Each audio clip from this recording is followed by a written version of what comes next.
ये कहानी मेरठ के कबाड़ी बाजार की है, जो कि मैंने पहले आपको एक कहानी सुनाई थी अतुल शर्मा की, जो संकल्प की फाउंडर हैं। और वो इस तरह के रेस्क्यू करती हैं कि कोठे से अगर इस टाइप की कोई महिला फंसी हुई है, जो स्वेच्छा से अपना काम करती है, उनकी कोई बात नहीं, अगर कोई इस तरह का फंसा हुआ है तो उनको निकालने का काम करती थी।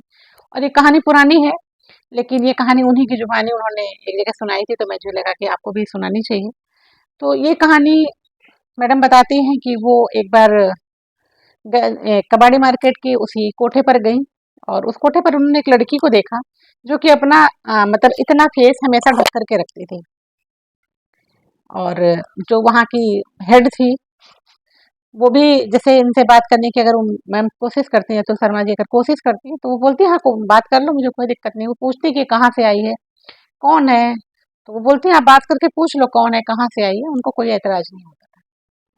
मैडम जैसे कि कभी आँखों से कुछ बोलने की कोशिश करती, इशारे करती, तो वो मुँह घुमा लेती, बस वैसे करके मुँह घुमा लेती।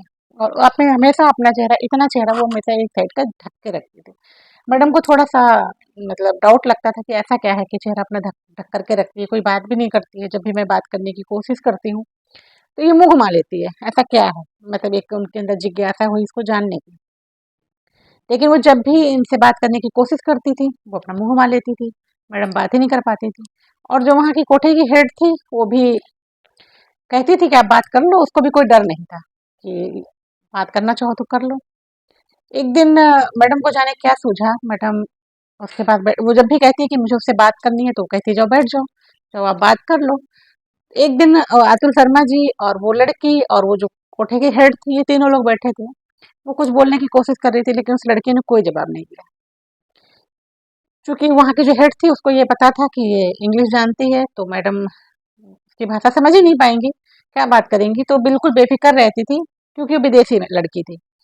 और वो क्या बात कर पाएगी, वो निश्चिंत रहती थी कि ये तो इसकी भाषा समझ ही नहीं पाएँगे, वो कुछ बता ही नहीं पाएगी, इसलिए निश्चिंत थी। तो ऐसे ही एक दिन मैडम बैठी हुई थी, या तो शर्मा जी बैठी हुई थी, और उस लड़की, वो भी लड़की भी बैठी थी, और उस कोठे की जो हेड थी, वो भी बैठी हुई थी।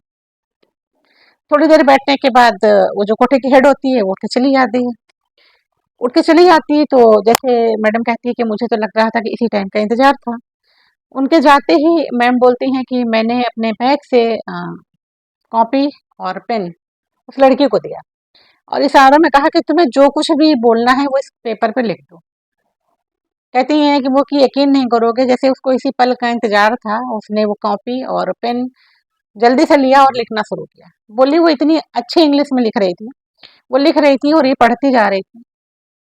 उसने उसमें जो लिखा, वो पढ़ करके मैम चौंक गई कि अरे ये इसके साथ क्या हुआ।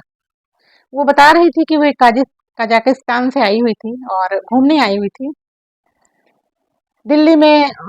उसका वीजा खत्म हो गया, दिल्ली में थी जब उसका वीजा खत्म हो गया था, और उसके जो 7 दोस्त आए थे, वो दोस्त भी पता नहीं कहाँ थे, इधर उधर कहीं चले गए थे, और उसका वीजा भी खत्म हो गया था। तो वो परेशान थी कि वीजा कैसे रिन्यूअल होगा और कैसे क्या होगा। उसी समय उनको दिल्ली में एक आदमी मिला। उसने कहा कि तुम परेशान ना हो, मैं तुम्हारा वीजा रिन्यूअल करा दूंगा, तब तक तुम मेरे घर पे चलो, नहीं तो ऐसे तुम्हें पुलिस गिरफ्तार कर लेगी, क्योंकि आपका वीजा, टूरिस्ट वीजा पे आप आए हो और आपका वीजा खत्म हो चुका है, और अगर ऐसे में आप हमारे घर रहोगे तो सेफ रहोगे। वो अपने घर लेकर गया। उसने बोला कि वहां पर मेरे साथ जबरदस्ती करने की कोशिश की गई, मैं वहां भी तैयार नहीं हुई। उसके बाद वो आदमी मुझे मेरठ लेके आया और ला करके इस कबाड़ी बाजार में मुझे बेच दिया। बेचने के बाद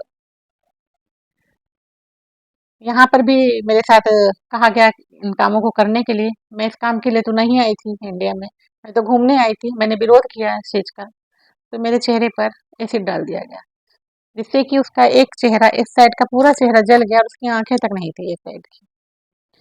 जब ये बात पता चली उनको, तो मैडम बहुत हैरान हुई। फिर उस कोठे की जो मालकिन थी, उससे पूछा कि तुम्हें शर्म नहीं आया? उसका चेहरा बिगड़ा हुआ था, उसके चेहरे पे एसिड पड़ा हुआ था। तो वो बिना किसी संकोच के और बिना किसी तकलीफ के, मतलब उसको कोई दर्द नहीं था, बोली मैम यहाँ चेहरा कौन देखता है, यहाँ तो लोग शरीर के भूखे होते हैं, चेहरा वो ढक कर के रखती है, तो मुझे क्या फर्क पड़ता है।